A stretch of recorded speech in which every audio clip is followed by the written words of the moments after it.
आज आपण अगदी सोप्या पद्धतीने झटपट होणारी उन्हाळी वाळवणाची रेसिपी बनवणार आहोत. ही रेसिपी अगदी सोप्या पद्धतीने बनवलेली आहे आणि अगदी लहान मुलांना आवडेल ना तशीच आहे. बाहेरचे पदार्थ देण्यापेक्षा त्यांना जर हे असे कुरकुरीत पदार्थ घरीच तळून दिले ना तर ते अगदी आवडीने खातील सुद्धा. हे सांडगे आपण अगदी सोप्या पद्धतीने बनवलेले आहेत. चला तर मग आता रेसिपी बघूया. त्यासाठी आपण 4 मीडियम साईजचे बटाटे घेतलेले आहेत, ज्यांची आपण संपूर्ण साल काढून घेतलेली आहे.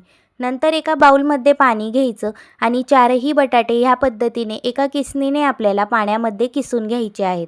पाण्यामध्ये किसून घेतले ना तर बटाटे अगदी भरपूर वेळ असे पांढरे शुभ्र राहतात, काळेसुद्धा पडत नाही.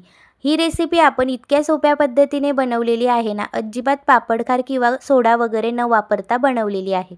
त्यानंतर संपूर्ण बटाटे किसून घेतल्यानंतर आता एका छोट्या बाउलमध्ये 1 वाटी आपण बारीक 0 साईजचा रवा घेतला, ज्यामध्ये त्याच वाटीने मोजलेलं 2 वाटी पाणी टाकून घ्यायचं आणि संपूर्ण असं व्यवस्थित एकजीव करायचं. नंतर आपण बटाट्याचं संपूर्ण पाणीसुद्धा एका चाळणीमध्ये काढून घेतलं. त्यानंतर आता कढई आपण तापायला ठेवली, ज्यामध्ये आपण त्याच वाटीने मोजून घेतलेलं 4 वाटी पाणी टाकलेलं आहे. म्हणजेच यामध्ये आपण 6 वाटी पाणी टाकणार आहोत.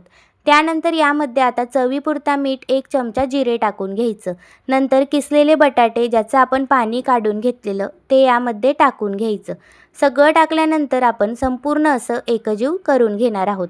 नंतर आता आपण यावर झाकण ठेवून आपल्याला 10 मिनटं छान वाफवून घ्यायचं आहे. म्हणजे बटाटे अगदी छान असे शिजून जातात. झाकण ठेवल्यानंतर आपण उकळी आली की नंतर आपण झाकण ठेवणार आहोत आणि 10 मिनटं बटाटे अगदी छान असे शिजवून घेणार आहोत. त्यानंतरच यामध्ये आता आपण रवा टाकणार आहोत. रवा हा लगेचच नरम होतो. जर बटाटे आपण आधी शिजवून घेतले ना तर रेसिपी अगदी परफेक्ट होते. तुम्ही बघू शकता 10 मिनिटानंतर बटाटे 80% शिजून गेलेले आहेत. छान असे उकळीसुद्धा आलेली आहे. आता आपण जो रवा भिजवलेला तो यामध्ये टाकून घ्यायचा. संपूर्ण रवा टाकून झाला की लगेचच असं ढवळायला सुरुवात करायची आणि कंटिन्युअसली आपल्याला 10 मिनटं असंच ढवळत राहायचं आहे, म्हणजे यामध्ये गाठी होत नाही. तुम्ही बघू शकता 10 मिनिटानंतर आपलं बॅटर अगदी छान असं तयार झालेलं आहे. हे पीठ अगदी परफेक्ट असं वाफवलं जातं. झाकण ठेवायचं आणि 5 मिनटं परत वाफ काढून घ्यायची, म्हणजे पीठ अगदी तयारच होतं. झाकण ठेवायच्या आधी गॅस बंद करायचा आणि मगच झाकण ठेवायचं. वाफेवर सुद्धा आपलं हे पीठ अगदी परफेक्ट असं तयार झालेलं आहे. आता थोडंसं पातेल्यामध्ये वेगळं काढायचं आणि थोडं गार होऊ द्यायचं, म्हणजे हाताला चटकेसुद्धा बसणार नाहीत. आणि अशा पद्धतीने पेपरवर किंवा एखाद्या कागदावर छान असं सांडगे टाकून घ्यायचे.